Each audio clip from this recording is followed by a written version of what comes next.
नमस्कार दोस्तों, स्वागत है आपका हमारे चैनल में। दोस्तों, लोकसभा चुनाव 2024 के 6वें चरण की वोटिंग पूरी हो चुकी है। दोस्तों, आज के इस वीडियो में हम जानेंगे कि 6वें चरण में किस पार्टी को कितनी सीटें मिली है और किसे लगने वाला है बड़ा झटका। जानने के लिए बने रहिए वीडियो के अंत तक। दोस्तों, हमारे देश में लोकसभा की कुल 543 सीटें हैं और इन सीटों पर 7 चरणों में वोटिंग होती है, जिनमें से 6 चरण पूरे हो चुके हैं, जिसका मतलब यह है कि अब चुनाव अपने अंतिम दौर पर ही है, जिनमें से मात्र एक ही चरण की वोटिंग होना शेष रह गई है। दोस्तों, आपको क्या लगता है इस बार किसकी बनेगी सरकार और कौन होगा हमारा अगला प्रधानमंत्री? अपनी राय कमेंट बॉक्स में जरूर लिखिएगा। तो चलिए मित्रों, बिना किसी देरी के आज के हमारे इस वीडियो को शुरू करते हैं। तो मित्रों, सबसे पहले हम बात करते हैं छत्तीसगढ़ राज्य के बारे में। तो छत्तीसगढ़ राज्य में कुल 11 सीटें मौजूद हैं, जिनमें से 5 सीटें बीजेपी गठबंधन के खाते में व 6 सीटें इंडिया गठबंधन के खाते में जाती हुई नजर आ रही है। इसी के साथ में तमिलनाडु राज्य में बीजेपी को एक बड़ा झटका लगा है। दरअसल तमिलनाडु में कुल 39 सीटें मौजूद हैं, जिनमें से बीजेपी गठबंधन के खाते में एक भी सीट उपलब्ध नहीं है, मतलब कि खाता शून्य के बराबर है। इसी के साथ में इंडिया गठबंधन के खाते में पूरी की पूरी सीटें 39 सीटें उनके खाते में जाती हुई नजर आ रही है। इसको देखकर बीजेपी को एक बड़ा झटका लगा है। तमिलनाडु के बाद में उत्तर प्रदेश राज्य में कुल 80 सीटें मौजूद है, जिनमें से बीजेपी गठबंधन के खाते में 42 सीटें, वहीं इंडिया गठबंधन के खाते में 32 सीटें जाती हुई नजर आ रही है व अन्य के खाते में कुल 6 सीटें मौजूद है। वहीं बिहार राज्य की अगर बात करें तो बिहार में कुल 40 सीटें मौजूद है, जिनमें से बीजेपी गठबंधन के खाते में 18 सीटें व इंडिया गठबंधन के खाते में 21 सीटें व अन्य के खाते में 1 सीटें जाती हुई नजर आ रही है। चलिए मित्रों, आगे जानते हैं कि आखिर कौन कौन से राज्य में बीजेपी व इंडिया गठबंधन को कितने सीटों से विजय बनाया जाएगा।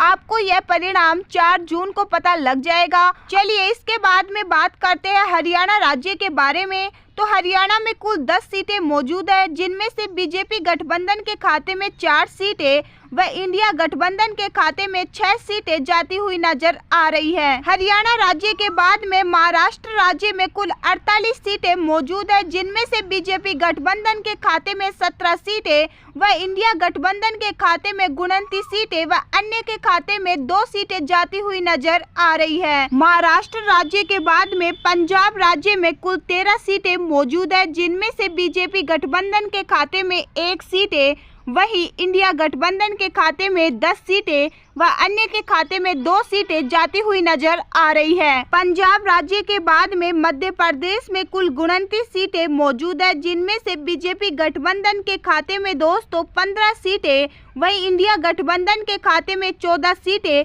जाती हुई नजर आ रही है। मध्य प्रदेश राज्य के बाद में गोवा राज्य में कुल 2 सीटें मौजूद है, जिनमें से बीजेपी गठबंधन के खाते में 1 सीट है व इंडिया गठबंधन के खाते में 1 सीटें जाती हुई नजर आ रही है। गोवा राज्य में दोनों ही पार्टियों को सेम वोटिंग मिली है। वहीं गोवा राज्य के बाद में तेलंगाना राज्य में कुल 17 सीटें मौजूद है, जिनमें से 6 सीटें बीजेपी गठबंधन के खाते में व कांग्रेस गठबंधन के खाते में 11 सीटें जाती हुई नजर आ रही है। दोस्तों, आपको हम इस वीडियो के माध्यम से सभी राज्य की अलग अलग वोटिंग के बारे में बता रहे हैं कि दोनों पार्टियों को किस प्रकार से कितने वोटिंग दिए जा रहे हैं। इसी के साथ में हम बात करते हैं जम्मू कश्मीर के बारे में। तो जम्मू कश्मीर में कुल 6 सीटें मौजूद है, जिनमें से 3 सीटें बीजेपी गठबंधन के खाते में व 3 सीटें इंडिया गठबंधन के खाते में जाती हुई नजर आ रही है। जम्मू कश्मीर के बाद में गुजरात राज्य में कुल 26 सीटें मौजूद है, जिनमें से 17 सीटें बीजेपी गठबंधन के खाते में व 9 सीटें इंडिया गठबंधन के खाते में जाती हुई नजर आ रही है। गुजरात राज्य में हमेशा बीजेपी पार्टी का वर्चस्व रहा है, इसीलिए हमेशा बीजेपी पार्टी को गुजरात से हमेशा ज्यादा वोट मिलते आए हैं। दोस्तों, इसी के साथ में असम राज्य में कुल 14 सीटें मौजूद है, जिनमें से बीजेपी गठबंधन के खाते में 7 सीटें वहीं इंडिया गठबंधन के खाते में 7 सीटें जाती हुई नजर आ रही है। वहीं दोस्तों राजस्थान राज्य में कुल 25 सीटें मौजूद है, जिनमें से 15 सीटें बीजेपी गठबंधन के खाते में व इंडिया गठबंधन के खाते में 10 सीटें जाती हुई नजर आ रही है। राजस्थान राज्य के बाद में अब हम बात करते हैं अरुणाचल प्रदेश के बारे में। तो अरुणाचल प्रदेश में कुल 2 सीटें मौजूद है, जिनमें से बीजेपी गठबंधन के खाते में 1 सीटें व कांग्रेस गठबंधन के खाते में 1 सीटें जाती हुई नजर आ रही है। अरुणाचल प्रदेश के बाद में हिमाचल प्रदेश में कुल 4 सीटें मौजूद है, जिनमें से बीजेपी गठबंधन के खाते में 2 सीटें व इंडिया गठबंधन के खाते में 2 सीटें जाती हुई नजर आ रही है। हिमाचल प्रदेश के बाद में मेघालय राज्य में कुल 2 सीटें मौजूद है, जिनमें से बीजेपी गठबंधन के खाते में 1 सीटें व इंडिया गठबंधन के खाते में 1 सीटें जाती हुई नजर आ रही है। वहीं दोस्तों अगर हम बात करें झारखंड राज्य के बारे में, तो झारखंड राज्य में कुल 14 सीटें मौजूद है, जिनमें से बीजेपी गठबंधन के खाते में 7 सीटें वही इंडिया गठबंधन के खाते में 7 सीटें जाती हुई नजर आ रही है। झारखंड राज्य में दोनों ही पार्टियों की सेम वोटिंग हुई है। चलिए मित्रों, झारखंड राज्य के बाद में अब हम बात करते हैं केरल राज्य के बारे में। तो केरल राज्य में कुल 20 सीटें मौजूद है, जिनमें से बीजेपी गठबंधन के खाते में केवल 1 ही सीटें व कांग्रेस गठबंधन के खाते में 19 सीटें जाती हुई नजर आ रही है, जो कि बीजेपी को हराने का एक मुख्य कारण बन सकती है। दोस्तों दिल्ली की अगर बात करें तो दिल्ली में कुल 7 सीटें मौजूद है, जिनमें से 2 सीटें बीजेपी गठबंधन के खाते में व कांग्रेस गठबंधन के खाते में 5 सीटें जाती हुई नजर आ रही है।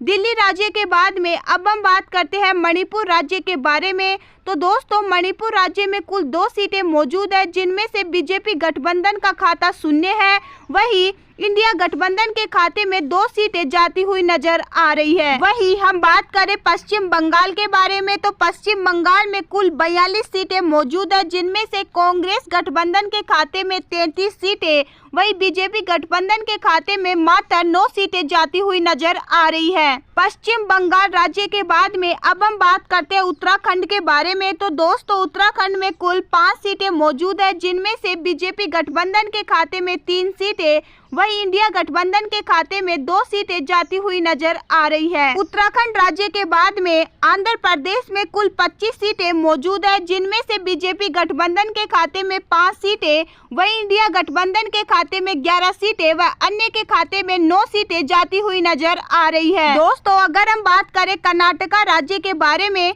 तो कर्नाटका में कुल 28 सीटें मौजूद है, जिनमें से बीजेपी गठबंधन के खाते में 9 सीटें व इंडिया गठबंधन के खाते में 19 सीटें जाती हुई नजर आ रही है। कर्नाटका राज्य के बाद में ओडिशा राज्य में कुल 21 सीटें मौजूद है, जिनमें से बीजेपी गठबंधन के खाते में 4 सीटें व इंडिया गठबंधन के खाते में 6 सीटें व अन्य के खाते में 11 सीटें जाती हुई नजर आ रही है। दोस्तों ओडिशा राज्य के बाद में केंद्र प्रदेश में कुल 7 सीटें मौजूद है, जिनमें से बीजेपी गठबंधन के खाते में 4 सीटें व इंडिया गठबंधन के खाते में 3 सीटें जाती हुई नजर आ रही है। दोस्तों प्राप्त आंकड़ों को देखते हुए तो यही लग रहा है कि इस बार 2024 में हमारे देश के प्रधानमंत्री राहुल गांधी जी बन सकते हैं। आपकी क्या राय है हमें कमेंट बॉक्स में जरूर बता दीजिएगा। तथा आपसे एक छोटी सी निवेदन है कि आपने अभी तक हमारे चैनल को सब्सक्राइब नहीं किया है तो जल्दी से सब्सक्राइब कर लीजिएगा। धन्यवाद।